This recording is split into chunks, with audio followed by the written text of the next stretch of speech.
Welcome back to the Battle for Truth on the Homefront, a short series for veterans and military families who want to be the voice of truth in their communities.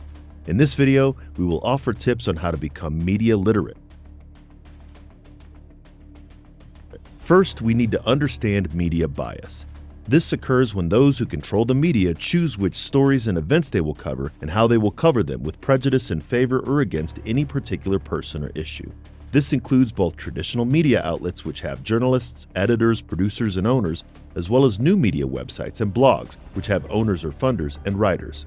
While all journalism schools teach reporters to eliminate bias, news media is a business, and profit is often a driving factor.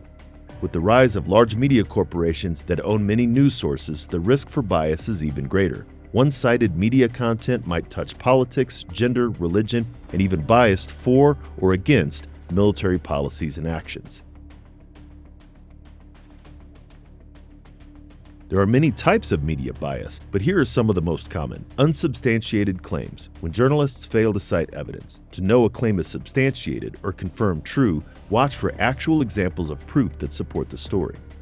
Opinions rather than facts. When journalists share their view of the story or use language that describes their perceptions.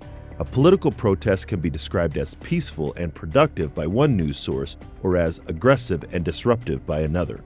That's their opinion of the event, but it's not a fact. This type of bias is on a rise as more and more news outlets blur the line between news shows and opinion shows. Sensationalism, when information is presented in an exaggerated way to create a strong emotional response. Watch for words like shocking or explosive. Slant, when one side of the story is told. Watch for the absence of opposing sources or ideas. Finally, bias by omission, when a news source deliberately leaves out facts or perspectives. If a known news outlet fails to run a negative story about a senator whose beliefs align with those of the news outlet, that's bias by omission.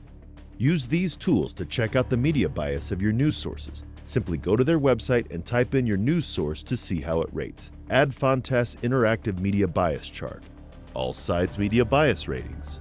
Ground news. Approach your news consumption the same way you approached intelligence gathering in the military. We always assumed first intel reports would be inaccurate and always cross-checked information gathered from one source with other trusted sources and methods. Your news consumption should be no different.